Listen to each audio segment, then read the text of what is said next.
Lo scorso 15 maggio una notizia fece tirare un sospiro di sollievo agli abitanti di Agrigento.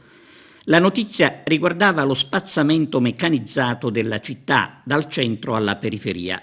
Sembrò la classica manna arrivata dal cielo, sembrò appunto, perché le strade continuano ad essere un cumulo di rifiuti sparsi ai bordi. C'è di tutto, insomma, per rendere l'ambiente squallido. E non succede solo nella periferia abbandonata, quella dove l'amministrazione ha sempre fatto orecchie da mercante. Succede anche al lido agrigentino di San Leone, ancora popolato di famiglie, con le traverse che per il comune è come se non esistessero. In via dei Garofani, all'angolo con la via Restivo, ad esempio, si trova di tutto gettato per terra, persino una macchinetta del caffè e lo scheletro di un gatto, tra foglie ed erbacce.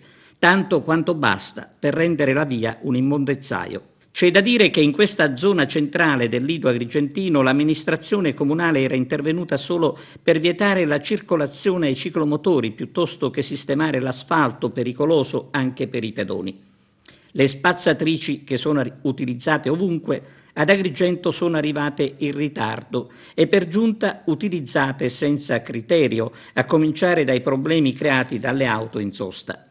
Ovviamente una grande responsabilità appartiene alla gente, senza scrupoli, assolutamente incivile, ma è chiaro che il Comune non può considerarsi esente da colpe, con l'aggravante di ignorare quasi sempre le lamentele e gli appelli ad intervenire.